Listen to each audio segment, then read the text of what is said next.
Pourquoi as-tu cette impression persistante que quelque chose t'appelle depuis longtemps, mais que tu repousses toujours le moment d'écouter cette voix? Pourquoi ce sentiment étrange que ta vie aurait pu suivre un chemin différent, plus authentique, plus juste, si seulement tu avais eu le courage d'y répondre? Chaque jour, tu avances, tu fais ce qu'il faut, tu tiens debout, mais une part silencieuse en toi murmure que tu passes peut-être à côté de ta véritable histoire. Et si le trésor que tu cherches dans le monde n'était qu'un écho d'un trésor enfoui en toi? Et si ce n'était pas le monde qui t'empêche d'avancer, mais ta peur de l'inconnu? Dans ce résumé cinématique de l'alchimiste, nous allons suivre le jeune berger Santiago. Mais plus encore, nous allons suivre ce que son voyage révèle du tien. Car cette quête n'est pas seulement un récit, c'est un miroir. Et aujourd'hui, il est temps de regarder ce qu'il reflète. L'alchimiste de Paulo Coelho est l'un des récits initiatiques les plus influents du monde moderne. Publié en 1988, traduit dans des dizaines de langues, vendu à des millions d'exemplaires, ce livre n'a pas traversé le monde par hasard. Il parle une langue universelle, celle des rêves abandonnés, des intuitions étouffées, des vies vécues à moitié. L'histoire semble simple. Un berger espagnol, Santiago, fait un rêve récurrent. Dans ce rêve, un trésor l'attend près des pyramides d'Égypte. Ce rêve pourrait n'être qu'un caprice de l'imaginaire, mais Santiago sent quelque chose, un frémissement intérieur, une vérité qu'il n'arrive pas à ignorer. Ce rêve devient alors le point de départ d'une aventure qui l'emmène bien plus loin qu'il ne l'imagine. Car le trésor qu'il cherche n'est pas seulement celui qu'on peut toucher, c'est celui qui transforme un être humain. Dans cette vidéo, nous allons explorer les leçons profondes que renferme ce voyage. Comment la vie appelle chacun d'entre nous, comment elle nous teste, comment elle nous guide à travers des signes subtils, comment elle nous transforme, et pourquoi le trésor que nous poursuivons finit toujours par nous ramener à nous-mêmes. La quête de Santiago est un chemin qui commence par une simple question. Es-tu prêt à écouter ce que ton cœur sait déjà? Chapitre 1. L'appel de l'aventure. Santiago rêve d'un trésor. 2 fois, le même rêve, le même message, la même vision des pyramides d'Égypte. La plupart des gens auraient ignoré ce rêve. Ils l'auraient laissé se dissoudre dans le rythme répétitif de la vie. Mais Santiago ressent une vibration subtile, un appel qui ne ressemble à rien d'autre. Il consulte une gitane. Sa réponse est désarmante de simplicité. Le rêve veut dire exactement ce qu'il dit. Il y a un trésor, aux pyramides. Va le chercher. Rien de plus, rien de moins. Ce moment paraît anodin. Pourtant, c'est le premier carrefour du livre. Le moment où une vie bascule ou se referme. La frontière entre 2 types d'existence, celle où l'on étouffe ses intuitions et celle où on les suit. Santiago est encore jeune. Il n'a pas encore appris à trahir son cœur. Alors il écoute. Il ne le sait pas encore, mais c'est son premier acte de courage. Quel rêve revient souvent dans ton esprit sans que tu n'aies jamais osé y répondre? Santiago croise alors un homme mystérieux, Melchisédek, le roi de Salem. Un personnage énigmatique, presque surnaturel, qui semble savoir plus sur la vie du jeune berger que ce dernier lui-même. C'est Melchisédek qui introduit le concept central du livre, la légende personnelle. Ce pourquoi tu es né, ce que la vie attend de toi. La mission profonde, intime, irréductible, qu'aucune autre personne ne peut accomplir à ta place. Le roi lui révèle une vérité que beaucoup oublient. Au début, la vie encourage nos rêves. Pourquoi? Parce qu'ils viennent de notre essence. Mais avec le temps, la peur, les blessures, les routines et les responsabilités étouffent cette voix intérieure. C'est dans cet échange que Melchisédek prononce la phrase devenue un symbole dans le monde entier. Quand tu veux quelque chose, tout l'univers conspire à te permettre de l'atteindre. Mais cette phrase magnifique est souvent mal comprise. L'univers conspire, oui, mais il teste d'abord la profondeur de ton désir, la solidité de ton engagement, la sincérité de ton cœur. Avant de disparaître, le roi offre à Santiago 2 pierres, Urim et Tumim. L'une représente la clarté, l'autre le doute. Il lui donne ainsi un outil symbolique pour avancer même lorsqu'il ne saura pas quoi faire. Santiago ne possède encore rien. Il vient simplement d'accepter de croire en ce qu'il ressent. Quelle décision importante repousses-tu parce qu'elle t'oblige à sortir de ta zone de confort? Santiago quitte l'Espagne, traverse la mer et arrive au Maroc. Il ne connaît pas la langue, ne connaît personne, ne connaît rien du pays. Et quelques minutes seulement après son arrivée, tout s'écroule. Il se fait voler. Tout son argent disparaît. Le peu de sécurité qu'il avait encore n'existe plus. C'est là que se cache l'un des tests les plus universels de toute quête. Le premier échec. La vie vérifie toujours si ton désir est authentique ou seulement un caprice. Beaucoup, dans une telle situation, auraient tout abandonné. Ils auraient dit que le rêve n'était qu'une folie. Ils seraient rentrés chez eux, la tête basse, soulagés d'avoir une excuse pour revenir en arrière. Mais Santiago refuse de se trahir. Il reste. Il n'a rien. Il est seul. Il est perdu. Mais il ne renonce pas. Ce moment est essentiel. C'est ici que commence réellement sa transformation. Parce que ce n'est jamais la réussite qui forge un être humain. C'est la manière dont il se tient debout après la chute. As-tu déjà vécu une situation où tout semblait perdu, mais où tu as choisi de continuer malgré tout? Pour survivre, Santiago trouve un emploi dans une boutique de cristal. Un lieu fragile, silencieux, poussiéreux, presque figé dans le temps. Le marchand de cristal est un homme fatigué, qui a renoncé depuis longtemps à son propre rêve, faire un pèlerinage à la Mecque. Il préfère continuer à rêver de ce voyage plutôt que d'affronter la possibilité qu'il ne soit pas à la hauteur de son attente. Cette rencontre est l'une des plus importantes du livre, car elle révèle un piège dans lequel beaucoup tombent. La fausse sécurité. Santiago travaille dur. Il réorganise la boutique, propose de nouvelles idées, attire plus de clients. La boutique prospère. Mais il comprend très vite que la croissance n'est pas la vie. On peut réussir dans une direction qui n'est pas la sienne et mourir intérieurement malgré les progrès visibles. Le marchand lui confie qu'il ne réalisera jamais son rêve par peur de le perdre. Une révélation glaçante. Certaines personnes préfèrent garder leur rêve en vie plutôt que de risquer l'échec. Santiago réalise alors une vérité essentielle. Même une vie belle et confortable peut devenir une prison, si elle n'est pas la tienne. Quel confort apparent pourrait t'empêcher d'accomplir ce qui compte vraiment pour toi? Prenons un instant pour souffler. Sur cette chaîne, Faire mieux chaque jour, nous explorons des récits qui nous rappellent que le courage n'est pas l'absence de peur, mais la fidélité à ce qui nous appelle. Si cette exploration résonne avec ce que tu vis en ce moment, pense à t'abonner et à partager cette vidéo. Un simple geste peut rappeler à quelqu'un que sa propre légende personnelle l'attend toujours. Chapitre 5. La caravane et l'anglais.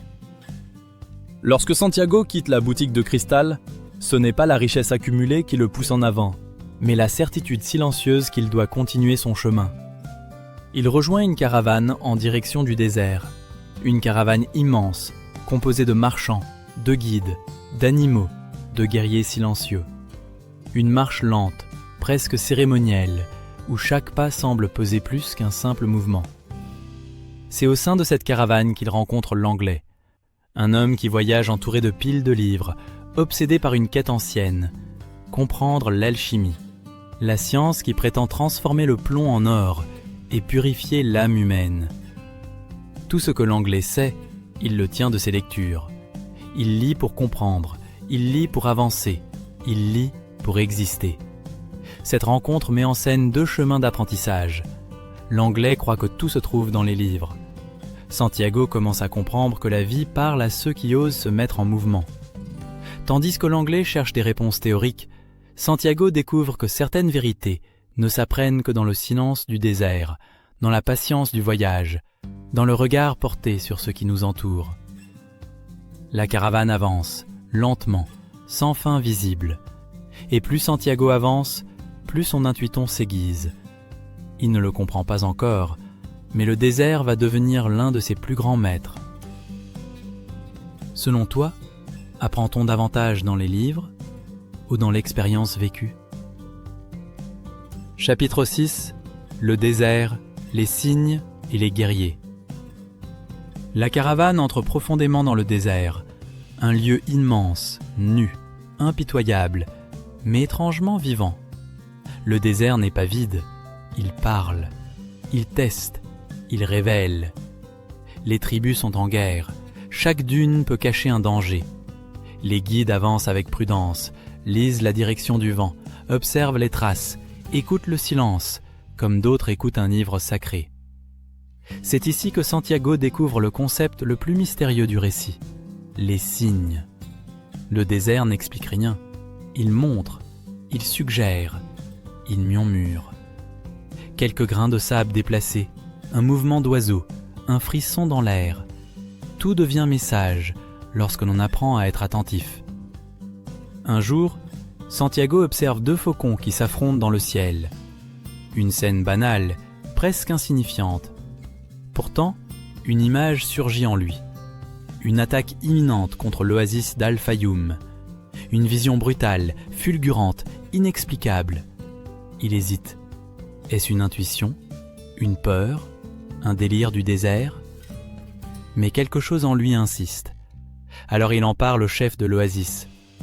Et ce choix va transformer le cours du récit. La prophétie se réalise. Des guerriers attaquent. Prévenus à temps, les habitants repoussent l'assaut.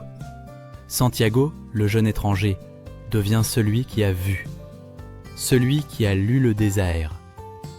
Là encore, Coelho transmet une vérité essentielle. L'intuition n'est pas un hasard, elle est un langage. Mais seuls ceux qui osent l'écouter peuvent le comprendre. As-tu déjà ressenti une intuition que tu n'arrivais pas à expliquer, mais qui s'est révélée juste? Chapitre 7.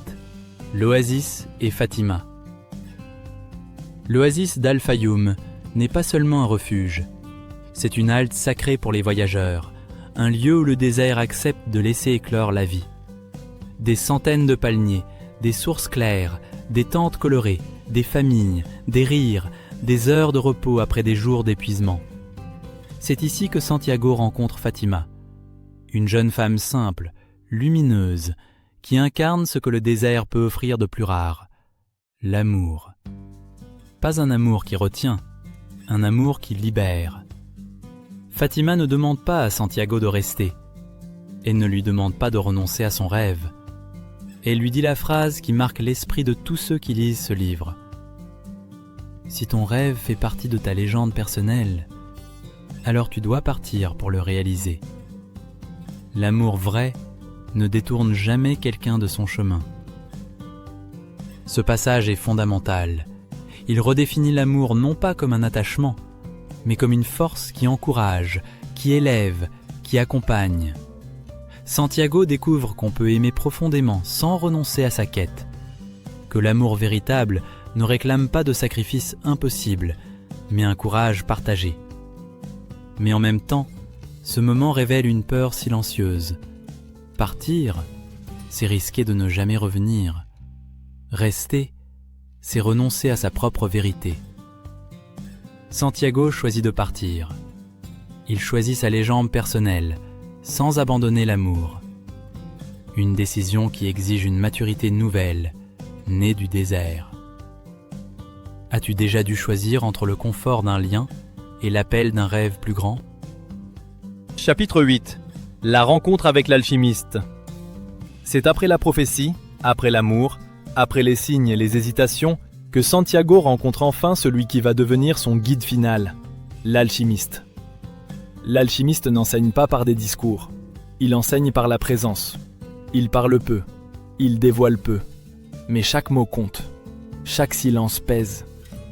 Il dit à Santiago, « Écoute ton cœur, il te dira tout ce que tu dois savoir. » Mais il ajoute aussi, « Ton cœur a peur, il a peur de perdre ce qu'il possède déjà. » Le désert ne suffit pas à transformer un homme, il faut un miroir.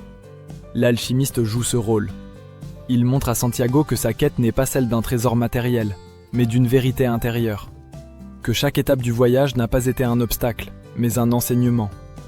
C'est avec lui que Santiago comprendra que la véritable alchimie n'est pas la transformation du plomb en or, mais la transformation de soi. Si tu devais écouter ton cœur aujourd'hui, que te dirait-il vraiment? Chapitre 9. La captivité et l'épreuve du vent. Santiago poursuit son voyage avec l'alchimiste, mais la route est dangereuse. Les tribus du désert sont en guerre et les deux voyageurs finissent capturés par un groupe de guerriers. Ils sont encerclés, accusés d'espionnage, menacés de mort. Les guerriers exigent une preuve de l'alchimie. Ils veulent voir quelque chose d'impossible. C'est alors que l'alchimiste annonce calmement que Santiago est capable de se transformer en vent. Une déclaration insensée. Santiago lui-même ne comprend pas ce qu'il entend. Comment un homme pourrait-il devenir vent ? Mais l'alchimiste sait que la quête de Santiago a atteint un point où la foi doit remplacer la logique. Ce n'est plus un test extérieur, c'est un test intérieur. Santiago a appris à écouter les signes, à écouter son cœur, à écouter le désert. Maintenant, il doit écouter l'âme du monde. Il lui reste 3 jours pour accomplir l'impossible. Le premier jour, Santiago panique. Le doute l'envahit. Ses mains tremblent. Sa pensée s'écrase sous le poids de la peur. Mais la peur, dans ce livre, n'est jamais un mur, c'est un miroir. Le deuxième jour, il s'assied dans le sable. Il écoute le vent. Il lui parle. Il demande au désert ce qu'il sait. Il découvre que le désert connaît l'amour, la mort, le temps et le silence. Il découvre que chaque élément du monde possède un esprit, un langage, une mémoire. Le troisième jour, Santiago se tient face au guerrier.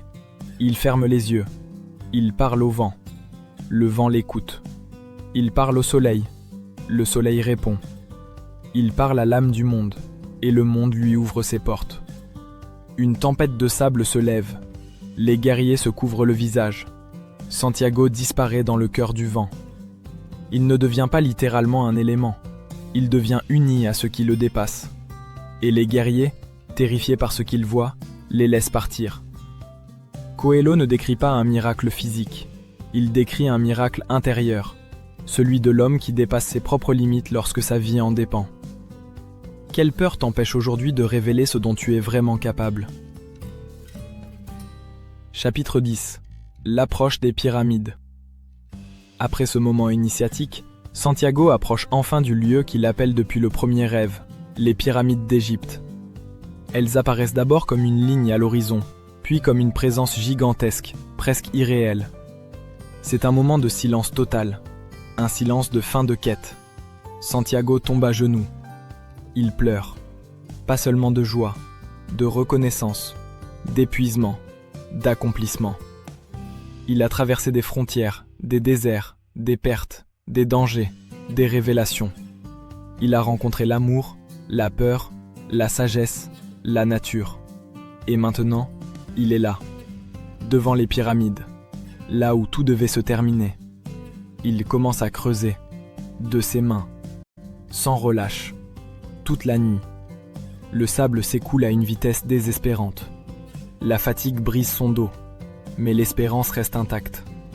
Et soudain, alors qu'il pense toucher la vérité, plusieurs hommes surgissent, des voleurs. Ils le battent, ils le dépouillent, ils lui demandent ce qu'il cherche. Santiago avoue. Un trésor. Ils éclatent de rire. Un trésor ? Ici ? Un d'eux lui dit alors une phrase qui va tout changer. Moi aussi j'ai rêvé d'un trésor, mais le mien se trouvait en Espagne, dans une vieille église où un berger dormait chaque nuit. Tu imagines si j'avais été assez stupide pour traverser le désert pour ça ? Ils repartent en ricanant. Ils lui laissent la vie sauve, mais pas sa certitude. Ce que Santiago vient de vivre est la clé de l'histoire. Le moment où tout se renverse. Le moment où l'on comprend que parfois, le monde nous envoie loin pour nous ramener à ce que nous avions déjà sous les yeux. As-tu déjà cherché quelque chose loin de toi avant de réaliser que la réponse était là, depuis le début ? Chapitre 11. Le retour à l'église et la révélation finale. Santiago retourne en Espagne, au même endroit où tout a commencé. Une petite église abandonnée à côté d'un sycomore. L'arbre qu'il connaît déjà. Le lieu où il a dormi autrefois, sans se douter que le monde allait le pousser jusqu'aux limites de lui-même. Il commence à creuser, une fois encore. Mais cette fois, quelque chose est différent. Il ne creuse pas avec la naïveté du début. Il creuse avec la connaissance, avec la maturité, avec le regard de quelqu'un qui a vu ce que la vie demande en échange d'un rêve. Et là, sous la terre, il trouve le trésor. Un vrai trésor. Une caisse remplie de pièces d'or, de pierres précieuses, de joyaux. Une récompense matérielle, mais surtout symbolique. Ce trésor n'était pas en Égypte. Il n'était pas au bout du désert. Il n'était pas dans la prophétie. Il était chez lui, depuis toujours. Le voyage n'était pas inutile. Au contraire, c'est parce qu'il a quitté sa terre natale qu'il a pu comprendre ce qu'elle contenait. C'est parce qu'il a marché loin qu'il a pu se voir lui-même. Le trésor n'a jamais été le but. Le but était de devenir celui qui était capable de le trouver. La boucle est bouclée. La quête extérieure se referme. La quête intérieure commence. Si tu devais revenir à ton point de départ, qui trouverais-tu que tu n'avais jamais vu auparavant ? Chapitre 12. Le véritable sens de la quête. Le message final de Paulo Coelho est limpide. Tu ne découvres pas ta vérité en restant immobile. Tu la découvres en marchant, en échouant, en aimant, en doutant, en t'écoutant, en recommençant. Chaque détour, chaque obstacle, chaque rencontre fait partie du plan. La légende personnelle n'est pas un objectif, c'est un chemin. Un chemin où la vie te façonne autant que tu la façonnes. Un chemin où le trésor est moins important que celui que tu deviens en marchant vers lui. Le trésor n'était jamais aux pyramides. Il était à Santiago, en sa capacité à écouter son cœur, à transformer sa peur en force, à poursuivre même dans le doute, à revenir grandi. Et c'est là que l'alchimiste devient plus qu'un livre. Il devient un rappel, un miroir, une question silencieuse. Quel trésor dors-tu encore aujourd'hui, sans le savoir ? Voici les enseignements essentiels de l'alchimiste, condensés en principes clairs, profonds et actionnables. Écouter ses rêves n'est jamais un caprice, mais un point de départ. La légende personnelle est ce pourquoi tu es né. L'ignorer étouffe ton esprit. Les premiers obstacles ne sont pas des refus, mais des tests. Le doute ne doit pas conduire à l'abandon, il annonce une transformation. Les signes existent partout pour qui avance sans se trahir. Apprendre ne se fait pas seulement dans les livres, mais dans la vie vécue. La peur parle fort au début, puis se tait lorsque tu marches malgré elle. Le confort peut devenir une prison déguisée en réussite. Le désert est une métaphore, un espace intérieur où tu rencontres le vrai toi. L'intuition devient plus fiable que la logique lorsque ton cœur s'éveille. Les grandes révélations arrivent souvent au bord du renoncement. Le trésor n'est jamais là où tu crois, il est là où tu deviens capable de le voir. Le voyage te change plus que la destination. Tu ne trouves pas ton trésor en restant immobile, tu le trouves en marchant.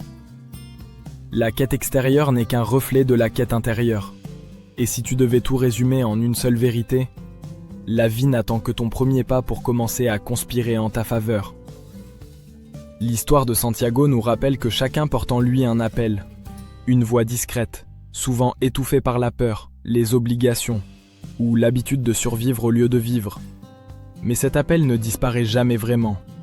Il attend, il persiste, il revient dans un rêve, dans une intuition, dans une envie soudaine que l'on n'arrive pas à expliquer.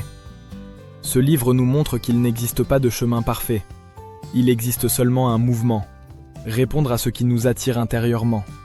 Le désert, les défaites, les erreurs, les détours, tout cela fait partie du processus.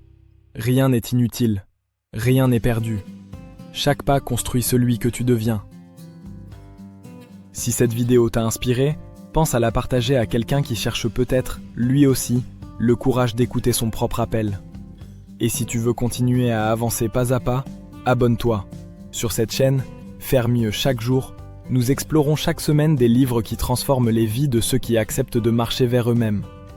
Porte-toi bien, avance avec sincérité, et souviens-toi, ton trésor commence là où tu choisis enfin de regarder.